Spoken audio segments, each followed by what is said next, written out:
Portal is a 2007 first-person puzzle platform video game developed by Valve Corporation. The game was released in a bundle package called the Orange Box for Microsoft Windows and Xbox 360 on October 9, 2007 and for the PlayStation 3 on December 11, 2007. The Windows version of the game is available for download separately through Valve's content delivery system Steam and was released as a standalone retail product on April 9, 2008. A standalone version called Portal, Still Alive was released on the Xbox Live Arcade service on October 22, 2008. This version includes an additional 14 puzzles. A Mac OS X version was released as part of the Mac-compatible Steam platform on May 12, 2010. An Android port for the NVIDIA Shield was released on May 12, 2014.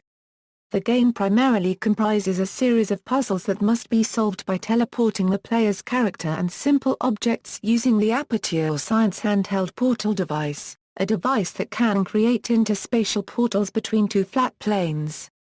The player character, Chell, is challenged by an artificial intelligence named GLaDOS to complete each puzzle in the Aperture Science Enrichment Center using the portal gun with the promise of receiving cake when all the puzzles are completed. The game's unique physics allows momentum to be retained through portals, requiring creative use of portals to maneuver through the test chambers. This gameplay element is based on a similar concept from the game Narbacular Drop. Many of the team members from the DigiPen Institute of Technology who worked on Narbacular Drop were hired by Valve for the creation of Portal. Portal was acclaimed as one of the most original games of 2007, despite being considered short in length. The game received praise for its unique gameplay and darkly humorous story. It received acclaim for the character of GLaDOS, voiced by Ellen McLean in the English-language version, and the end credit song Still Alive written by Jonathan Coulton for the game. Not counting sales through Steam, over 4 million copies of the game have been sold since its release. The game's popularity has led to official merchandise from Valve including plush companion cubes, as well as fan recreations of the cake and portal gun. A sequel, Portal 2, was released in 2011, adding several new gameplay mechanics and a cooperative multiplayer mode. Gameplay. In Portal, the player controls the protagonist, Chell, from a first-person perspective as she is challenged to navigate through a series of rooms using the Aperture Science handheld portal device, or portal gun. The portal gun can create two distinct portal ends, orange and blue. The portals create a visual and physical connection between two different locations in three-dimensional space. Neither end is specifically an entrance or exit. All objects that travel through one portal will exit through the other. An important aspect of the game's physics is momentum redirection. As moving objects pass through portals, they come through the exit portal at the same direction as the exit portal is facing and with the same speed with which they pass through the entrance portal. For example, a common maneuver is to jump down to a portal on the floor and emerge through a wall, flying over a gap or another obstacle. This allows the player to launch objects or Chell herself over great distances, both vertically and horizontally, referred to as flinging by Valve.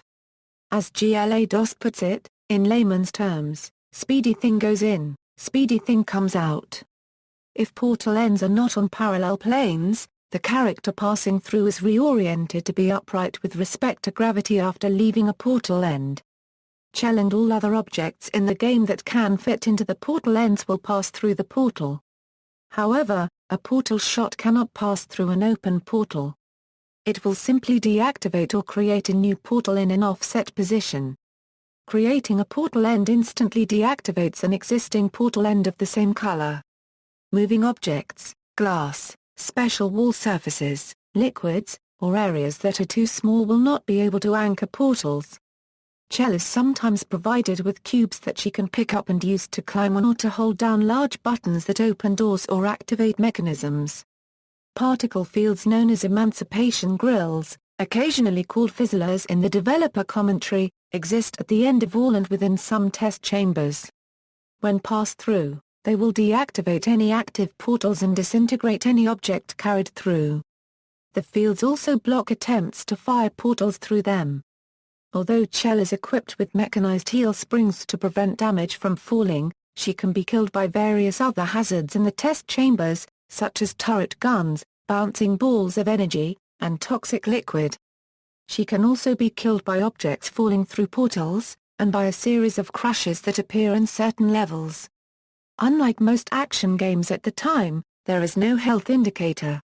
Chell dies if she is dealt a certain amount of damage in a short time period, but returns to full health fairly quickly. Some obstacles, such as the energy balls and crushing pistons, deal fatal damage with a single blow. GameSpot noted, in its initial review of Portal, that many solutions exist for completing each puzzle, and that the gameplay gets even crazier, and the diagrams shown in the trailer showed some incredibly crazy things that you can attempt. 2 additional modes are unlocked upon the completion of the game that challenge the player to work out alternative methods of solving each test chamber. Challenge maps are unlocked near the halfway point and advanced chambers are unlocked when the game is completed. In challenge mode, levels are revisited with the added goal of completing the test chamber either with as little time, with the least number of portals, or with the fewest footsteps possible. In advanced mode, certain levels are made more complex with the addition of more obstacles and hazards. The PC, Xbox 360 and Mac OS X versions of the game also feature a number of achievements the player can earn by completing tasks. Achievements range from normal gameplay requirements, such as acquiring the fully operational Aperture Science handheld portal device, to various tricks, such as using portals to jump a particular distance or falling 30,000 ft.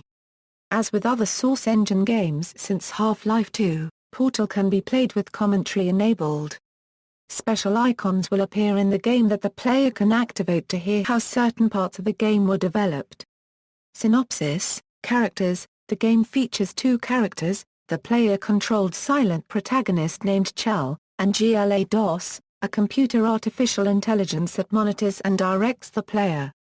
In the English-language version, GLaDOS is voiced by Ellen McLean, though her voice has been altered to sound more artificial.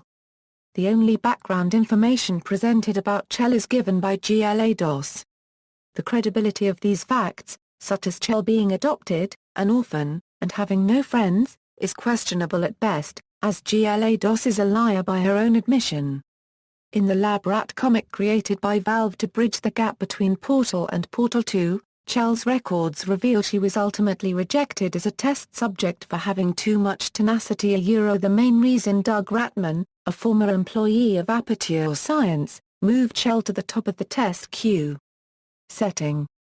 Portal takes place in the Enrichment Center for Aperture Laboratories, also known as Aperture Science, which is the fictional research corporation responsible for the creation of the portal gun. According to information presented in Portal 2, the location of the complex is in the Upper Peninsula of Michigan. Information about the company, developed by Valve for creating the setting of the game, is revealed during the game and via the real-world promotional website. According to the Aperture Science website, Cave Johnson founded the company in 1943 for the sole purpose of making shower curtains for the U.S. military. However, after becoming mentally unstable from mercury poisoning in 1978, Johnson created a 3-tier research and development plan to make his organization successful. The first 2 tiers, the Counter-Heimlich Maneuver and the Take-A-Wish Foundation, were commercial failures and led to an investigation of the company by the U.S. Senate. However, when the investigative committee heard of the success of the 3rd tier, a man-sized ad hoc quantum tunnel through physical space with possible applications as a shower curtain, it recessed permanently and gave Aperture Science an open-ended contract to continue its research. The development of GLaDOS, an artificially intelligent research assistant and disk operating system, began in 1986 in response to Black Mesa's work on similar portal technology. A presentation seen during gameplay reveals that GLaDOS was also included in a proposed bid for de-icing fuel lines, incorporated as a fully functional disk operation system that is arguably alive, unlike Black Mesa's proposal, which inhibits ice, nothing more. Roughly 13 years later, Work on GLaDOS was completed and the untested AI was activated during the company's first ever Bring Your Daughter to Work Day in May 2000. Immediately after activation, the facility was flooded with deadly neurotoxin by the AI. Events of the first Half-Life game occur shortly thereafter, presumably leaving the facility forgotten by the outside world due to apocalyptic happenings. Walpole, in describing the ending of Portal 2, affirmed that the Combine invasion, chronologically taking place between Half-Life and Half-Life 2, occurred during Portal's events. The areas of the Enrichment Center that Chell explores suggest that it is part of a massive research installation. At the time of events depicted in Portal, the facility seems to be long deserted, although most of its equipment remains operational without human control. Aperture Science exists in the Half-Life universe, with the events of Portal occurring sometime between the story of Half-Life and Half-Life 2. Aperture Science Incorporated is also mentioned during Half-Life 2, Episode 2, in which Aperture's icebreaker ship Borealis is said to have disappeared under mysterious circumstances, along with a crew and part of its dry dock. During its development, Half-Life 2 featured a chapter set on the Borealis, but this was abandoned and removed before release. Plot: Portal's plot is revealed to the player via audio messages from GLaDOS and visual elements inside rooms found in later levels. According to the final hours of Portal 2, the year is established to be somewhere in 2010, 12 years after its abandonment.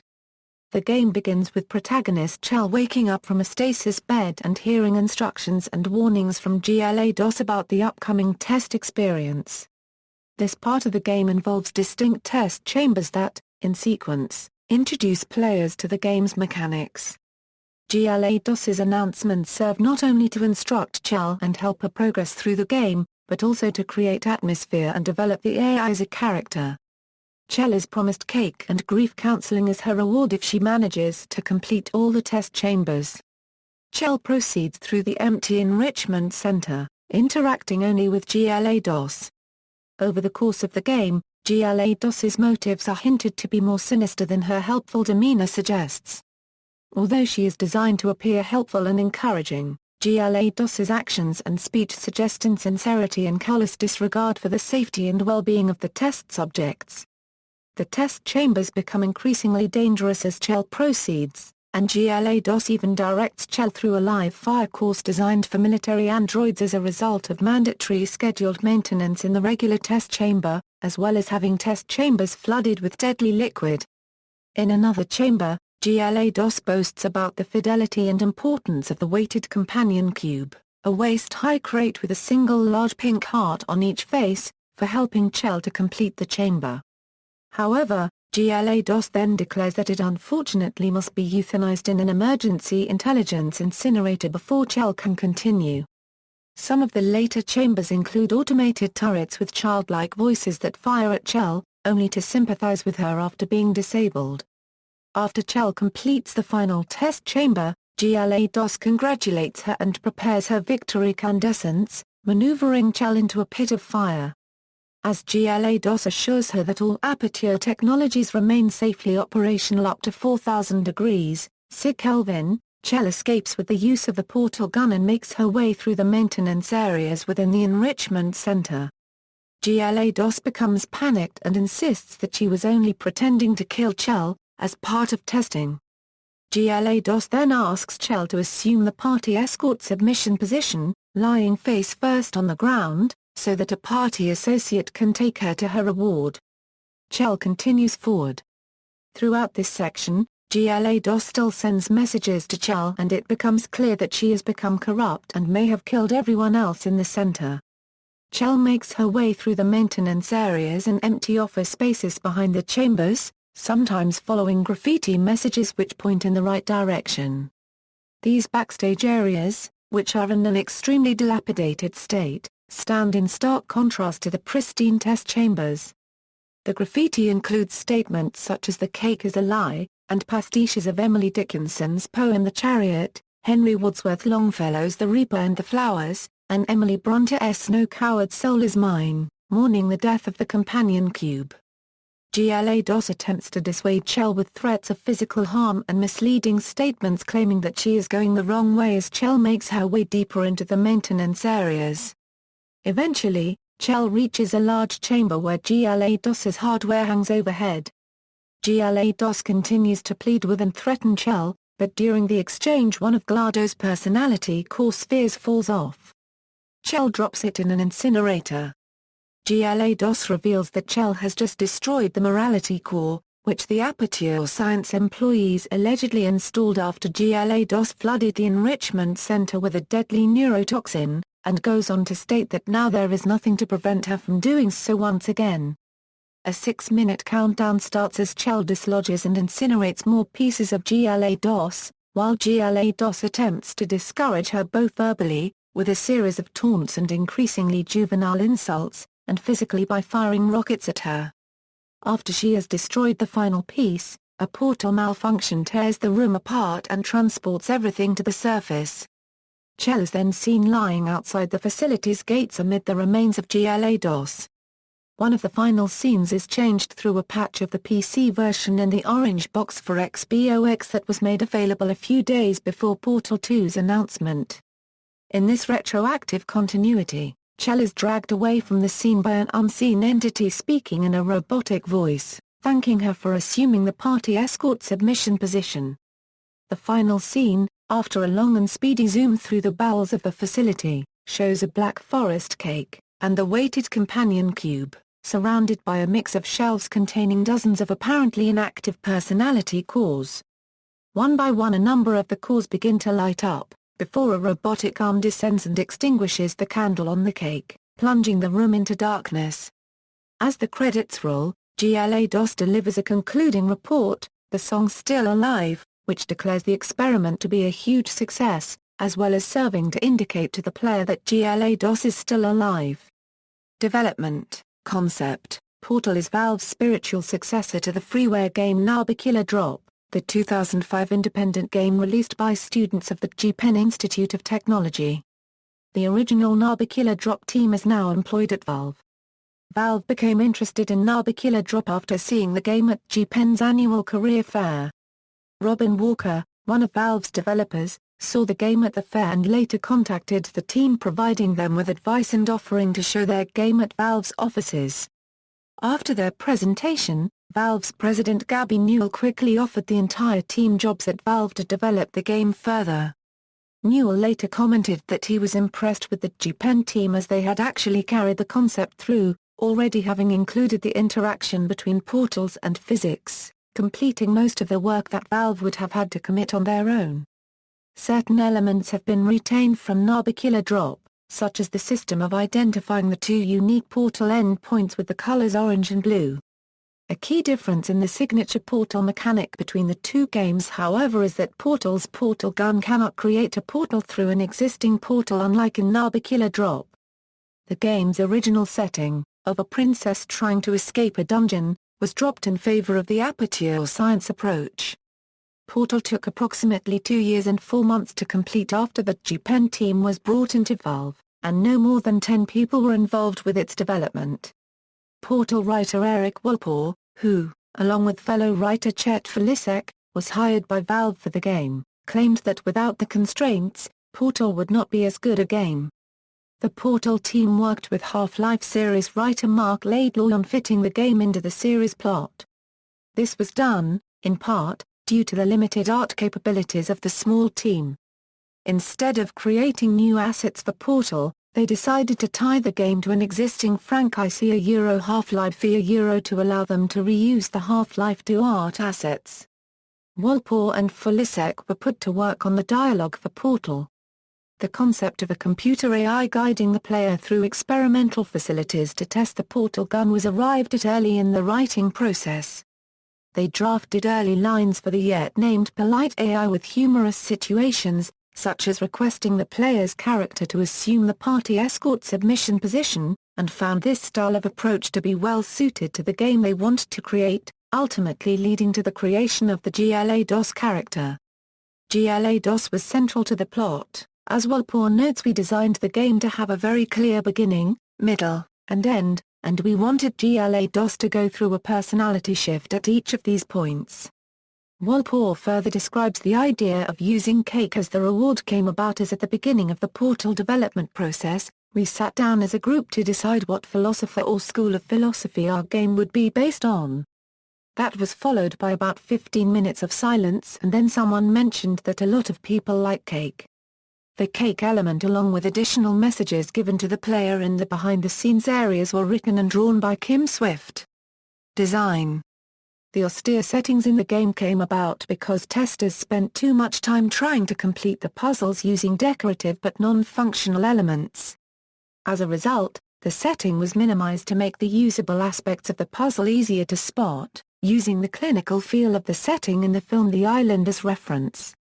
While there were plans for a third area, an office space, to be included after the test chambers and the maintenance areas, the team ran out of time to include it. They also dropped the introduction of the Rat Man, a character who left the messages in the maintenance areas, to avoid creating too much narrative for the game, though the character was developed further in a tie-in comic Lab Rat, that ties Portal and Portal 2 story together. According to project lead Kim Swift, the final battle with GLaDOS went through many iterations, including having the player chased by James Bond lasers, which was partially applied to the turrets, Portal combat where the player would have needed to redirect rockets while avoiding turret fire, and a chase sequence following a fleeing GLaDOS. Eventually, they found that playtesters enjoyed a rather simple puzzle with a countdown timer near the end. Swift noted, time pressure makes people think something is a lot more complicated than it really is, and Walpole admitted, it was really cheap to make the neurotoxin gas in order to simplify the dialogue during the battle. Chell's face and body are modeled after Ali copyrights GLaDOS, an American freelance actress and voiceover artist, selected by Valve from a local modeling agency for her face and body structure. Ellen McLean provided the voice of the antagonist GLaDOS. Eric Walpole noted, when we were still fishing around for the turret voice, Ellen did a sultry version.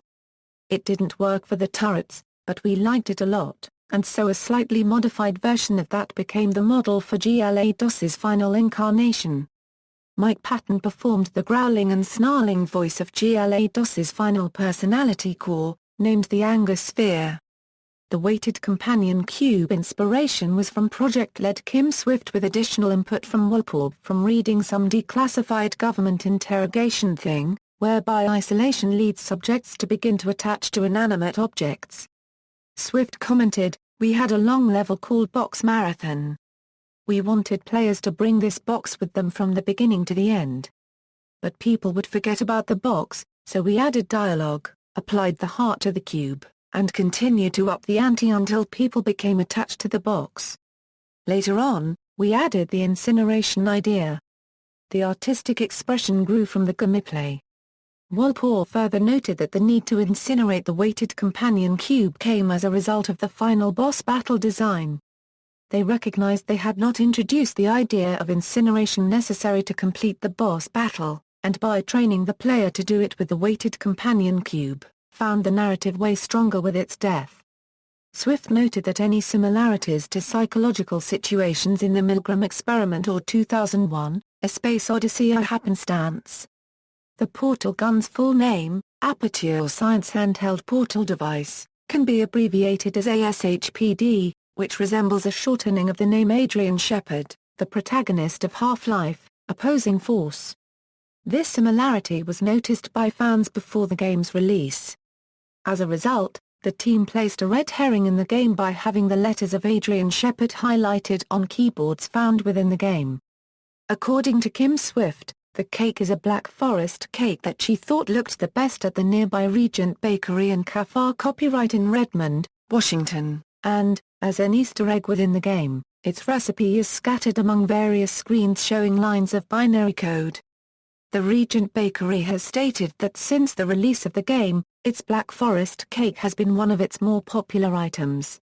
Soundtrack: most of the game's soundtrack is non-lyrical ambient music composed by Kelly Bailey and Mike Morawski, somewhat dark and mysterious to match the mood of the environments.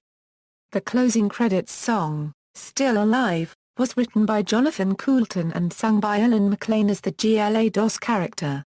A brief instrumental version of Still Alive is played in an up-tempo Latin style over radios in-game. Walpole notes that Coulton was invited to Valve a year before the release of Portal, though it was not yet clear where Coulton would contribute.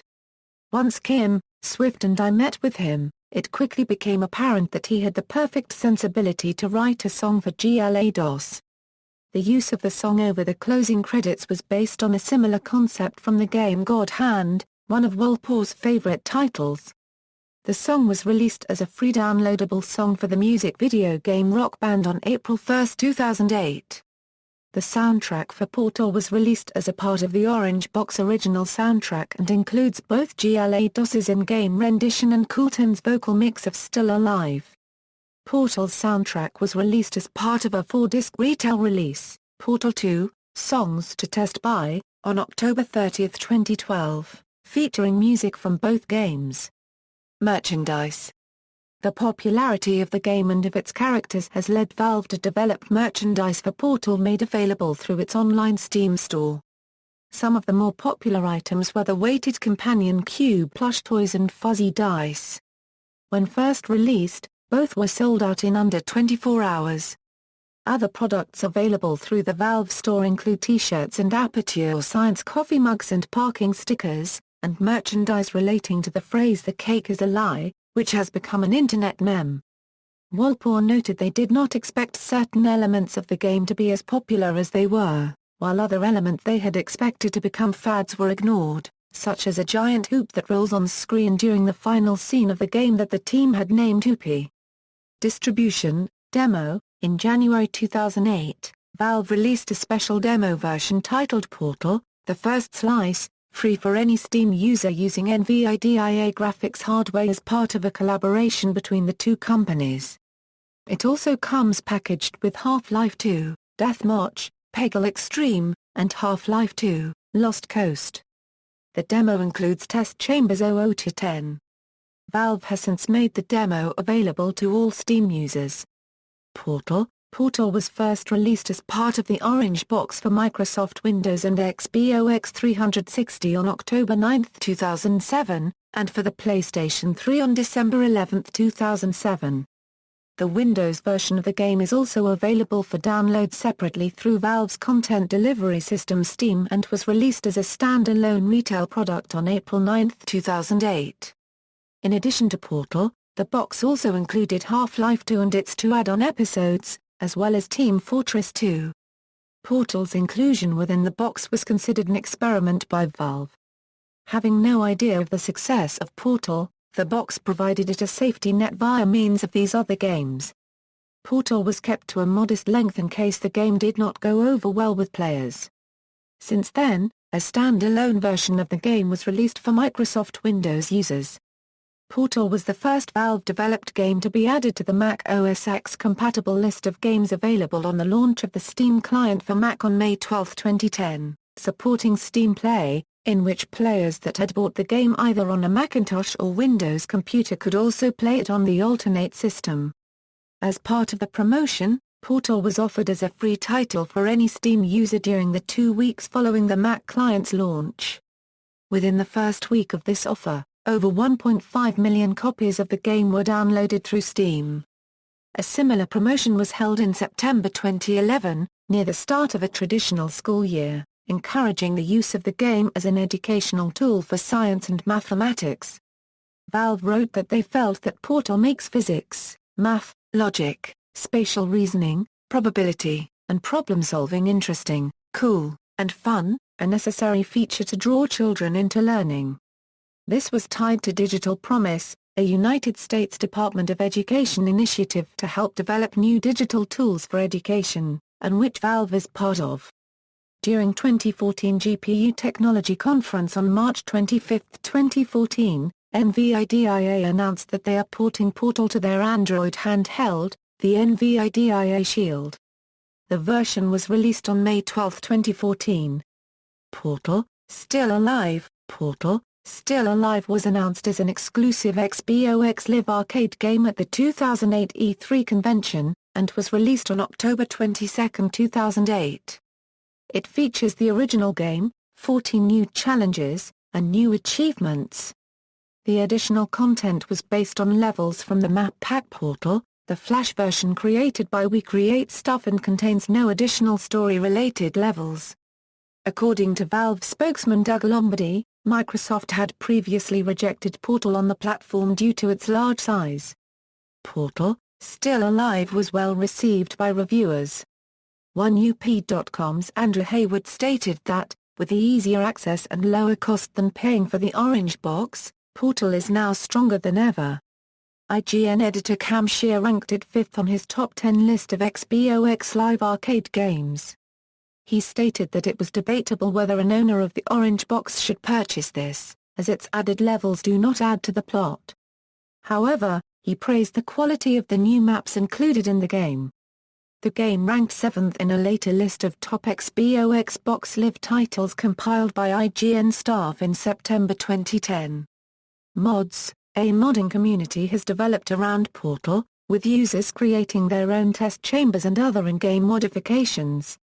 The group We Create Stuff created an Adobe Flash version of Portal, titled Portal, the Flash version, just prior to release of the orange box. This Flash version was well received by the community, and the group have since converted it to a map pack for the published game. Another mod, Portal, Prelude, is an unofficial prequel developed by an independent team of 3 that focuses on the pre-GLaDOS era of Aperture Science, and contains 19 additional crafty and challenging test chambers. An ASCII version of Portal was created by Joe Larson. An unofficial port of Portal to the iPhone using the Unity game engine was created but only consisted of a single room from the game. Mario is a fan-made 4-player coupe mashup of Portal and the original Super Mario Bros. Sequel. Swift stated that future Portal developments would depend on the community's reactions, saying, "We're still playing it by ear at this point, figuring out if we want to do multiplayer next, or Portal 2, or release map packs." Some rumors regarding a sequel arose due to casting calls for voice actors. On March 10, 2010, Portal 2 was officially announced for a release late in that year.